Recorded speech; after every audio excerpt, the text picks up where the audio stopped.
नई शिक्षा नीति 2020 को कैबिनेट की मंजूरी मिल गई है। केंद्रीय मानव संसाधन विकास मंत्री रमेश पोखरियाल निशंक और सूचना प्रसारण मंत्री प्रकाश जावड़ेकर ने बुधवार को प्रेस वार्ता कर इसकी जानकारी दी। इससे पहले 1986 में शिक्षा नीति लागू की गई थी। 1992 में इस नीति में कुछ संशोधन किए गए थे, यानी 34 साल बाद देश में एक नई शिक्षा नीति लागू की जा रही है। पूर्व इसरो प्रमुख के कस्तूरी रंगन की अध्यक्षता में विशेषज्ञों की एक समिति ने इसका मसौदा तैयार किया था, जिसे प्रधानमंत्री नरेंद्र मोदी की अध्यक्षता में कैबिनेट ने बुधवार को मंजूरी दी। नई शिक्षा नीति में स्कूल शिक्षा से लेकर उच्च शिक्षा तक कई बड़े बदलाव किए गए हैं। नई शिक्षा नीति 2020 की मुख्य बातें। नई शिक्षा नीति में 5वीं क्लास तक मातृभाषा, स्थानीय या क्षेत्रीय भाषा में पढ़ाई का माध्यम रखने की बात कही गई है। इसे क्लास 8 या उससे आगे भी बढ़ाया जा सकता है। विदेशी भाषाओं की पढ़ाई सेकेंडरी लेवल से होगी। हालांकि नई शिक्षा नीति में यह भी कहा गया है कि किसी भी भाषा को किसी के ऊपर किसी भी प्रकार से थोपा नहीं जाएगा। साल 2030 तक स्कूली शिक्षा में 100% GR ग्रॉस एनरोलमेंट रेशियो के साथ माध्यमिक स्तर तक एजुकेशन फॉर ऑल का लक्ष्य रखा गया है। अभी स्कूल से दूर रह रहे 2 करोड़ बच्चों को दोबारा मुख्य धारा में लाया जाएगा। इसके लिए स्कूल के बुनियादी ढांचे का विकास और नवीन शिक्षा केंद्रों का स्थापना की जाएगी। स्कूल पाठ्यक्रम के 10+2 ढांचे की जगह 5+3+3+4 का नया पाठ्यक्रम संरचना लागू किया जाएगा, जो क्रमश 3 से 8, 8 से 11, 11 से 14 और 14 से 18 उम्र के बच्चों के लिए है। इसमें अब तक दूर रखे गए 3 से 6 साल के बच्चों को स्कूली पाठ्यक्रम के तहत लाने का प्रावधान है, जिसे विश्व स्तर पर बच्चे के मानसिक विकास के लिए महत्वपूर्ण चरण के रूप में मान्यता दी गई है। नई प्रणाली में प्री स्कूलिंग के साथ 12 साल की स्कूली शिक्षा और 3 साल की आंगनबाड़ी होगी।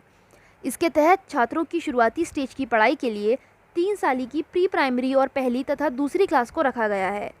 अगले स्टेज में तीसरी, चौथी और 5वीं क्लास को रखा गया है। इसके बाद मिडिल स्कूल यानी 6 से 8 कक्षा में सब्जेक्ट का इंट्रोडक्शन कराया जाएगा। सभी छात्र केवल तीसरी, 5वीं और 8वीं कक्षा में परीक्षा देंगे। 10वीं और 12वीं की बोर्ड परीक्षा पहले की तरह जारी रहेगी, लेकिन बच्चों के समग्र विकास करने के लक्ष्य को ध्यान में रखते हुए इन्हें नया स्वरूप दिया जाएगा। एक नया राष्ट्रीय आकलन केंद्र परख एक मानक निर्धारक निकाय के रूप में स्थापित किया जाएगा। पढ़ने लिखने और जोड़ घटाव संख्यात्मक ज्ञान की बुनियादी योग्यता पर जोर दिया जाएगा।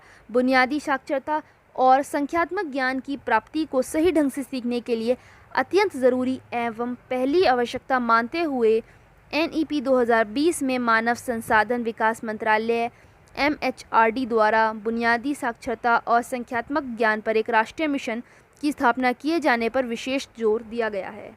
NCERT 8 वर्ष की आयु तक के बच्चे के लिए प्रारंभिक बचपन देखभाल और शिक्षा के लिए एक राष्ट्रीय पाठ्यक्रम और शैक्षणिक ढांचा विकसित करेगा। स्कूलों में शैक्षणिक धाराओं, पाठ्येतर गतिविधियों और व्यावसायिक शिक्षा के बीच खास अंतर नहीं किया जाएगा। सामाजिक और आर्थिक नज़रिए से वंचित समूह की शिक्षा पर विशेष जोर दिया जाएगा। शिक्षकों के लिए राष्ट्रीय प्रोफेशनल मानक राष्ट्रीय अध्यापक शिक्षा परिषद द्वारा वर्ष 2022 तक विकसित किया जाएगा, जिसके लिए NCERT, MCERT शिक्षकों और सभी स्तरों एवं क्षेत्रों के विशेषज्ञ संगठनों के साथ परामर्श किया जाएगा। मानव संसाधन विकास मंत्रालय का नाम बदलकर शिक्षा मंत्रालय कर दिया गया है। इसका मतलब है कि रमेश पोखरियाल निशंक अब देश के शिक्षा मंत्री कहलाएंगे। GDP का 6% शिक्षा में लगाने का लक्ष्य, जो अभी 4.43% था। नई शिक्षा का लक्ष्य 2030 तक 3 से 18 आयु वर्ग के प्रत्येक बच्चे को गुणवत्तापूर्ण शिक्षा प्रदान करता है। 6ठी क्लास से वोकेशनल कोर्स शुरू किए जाएंगे। इसके लिए इसके इच्छुक छात्रों को 6ठी क्लास के बाद से ही इंटर्नशिप करवाई जाएगी। इसके अलावा म्यूज़िक और आर्ट्स को बढ़ावा दिया जाएगा। इन्हें पाठ्यक्रम में लागू किया जाएगा। उच्च शिक्षा के लिए एक सिंगल रेगुलेटर रहेगा। लॉ और मेडिकल शिक्षा को छोड़कर समस्त उच्च शिक्षा के लिए एक अकेले अति महत्वपूर्ण व्यापक निकाय के रूप में भारत उच्च शिक्षा आयोग HECI का गठन किया जाएगा। HECI के 4 स्वतंत्र वर्टिकल होंगे। विनियमन के लिए राष्ट्रीय उच्चतर शिक्षा नियामकीय परिषद NHERC, मानक निर्धारण के लिए सामान्य शिक्षा परिषद GEC, वित्त पोषण के लिए उच्चतर शिक्षा अनुदान परिषद HEGC और प्रत्यायन के लिए राष्ट्रीय प्रत्यायन परिषद NAC। उच्च शिक्षा में 2035 तक 50% GER ग्रॉस एनरोलमेंट रेशियो पहुंचाने का लक्ष्य है। फिलहाल 2018 के आंकड़ों के अनुसार GER 26.3% है। उच्च शिक्षा में 3.5 करोड़ नई सीटें जोड़ी जाएंगी। पहली बार मल्टीपल एंट्री और एग्जिट सिस्टम लागू किया गया है। आप इसे ऐसे समझ सकते हैं, आज की व्यवस्था में अगर 4 साल इंजीनियरिंग पढ़ने या 6 सेमेस्टर पढ़ने के बाद किसी कारणवश आगे नहीं पढ़ पाते तो आपके पास कोई उपाय नहीं होता, लेकिन मल्टीपल एंट्री और एग्जिट सिस्टम में 1 साल के बाद सर्टिफिकेट, 2 साल के बाद डिप्लोमा और 3-4 साल के बाद डिग्री मिल जाएगी। इससे उन छात्रों का बहुत फ़ायदा होगा जिनकी पढ़ाई बीच में किसी वजह से छूट गई थी। नई शिक्षा नीति में छात्रों को ये आज़ादी भी होगी कि अगर वो कोई कोर्स बीच में छोड़कर दूसरे कोर्स में दाखिला लेना चाहें तो वह पहले कोर्स से ख़ास निश्चित समय तक ब्रेक ले सकते हैं और दूसरा कोर्स ज्वाइन कर सकते हैं। उच्च शिक्षा में कई बदलाव किए गए हैं। जो छात्र रिसर्च करना चाहते हैं उनके लिए 4 साल का डिग्री प्रोग्राम होगा। जो लोग नौकरी में जाना चाहते हैं वो 3 साल की ही डिग्री प्रोग्राम करेंगे, लेकिन जो रिसर्च में जाना चाहते हैं वो 1 साल के MA के साथ 4 साल की डिग्री प्रोग्राम के बाद सीधे PhD कर सकते हैं। उन्हें MPhil की ज़रूरत नहीं होगी। शोध करने के लिए और पूरी उच्च शिक्षा में एक मजबूत अनुसंधान संस्कृति तथा अनुसंधान क्षमता को बढ़ावा देने के लिए एक शीर्ष निकाय के रूप में नेशनल रिसर्च फाउंडेशन NRF की स्थापना की जाएगी। NRF का मुख्य उद्देश्य विश्वविद्यालयों के माध्यम से शोध की संस्कृति को सक्षम बनाना होगा। NRF स्वतंत्र रूप से सरकार द्वारा एक बोर्ड ऑफ गवर्नर्स द्वारा शासित होगा। उच्च शिक्षा संस्थानों को फीस चार्ज करने के मामले और पारदर्शिता लानी होगी। SC, ST, OBC और अन्य विशिष्ट श्रेणियों से जुड़े हुए छात्रों की योग्यता को प्रोत्साहित करने का प्रयास किया जाएगा। छात्रवृत्ति प्राप्त करने वाले छात्रों की प्रगति को समर्थन प्रदान किया जाएगा। उसे बढ़ावा देना और उनकी प्रगति को ट्रैक करने के लिए राष्ट्रीय छात्रवृत्ति पोर्टल का विस्तार किया जाएगा।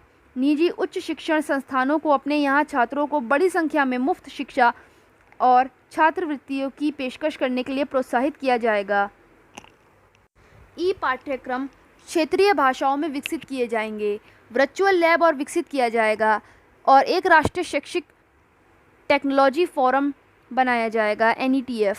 हाल ही में महामारी और वैश्विक महामारी में वृद्धि होने के परिणाम स्वरूप ऑनलाइन शिक्षा को बढ़ावा देने के लिए सिफारिशों में एक व्यापक सेट को कवर किया गया है, जिससे जब कभी और जहां भी पारंपरिक और व्यक्तिगत शिक्षा प्राप्त करने का साधन उपलब्ध होना संभव नहीं है, गुणवत्तापूर्ण शिक्षा के वैकल्पिक साधनों की तैयारियों को सुनिश्चित करने के लिए स्कूल और उच्च शिक्षा दोनों को शिक्षा की ज़रूरत को पूरा करने के लिए MHRD में डिजिटल अवसंरचना, डिजिटल कंटेंट और क्षमता निर्माण के उद्देश्य से एक समर्पित इकाई बनाई जाएगी।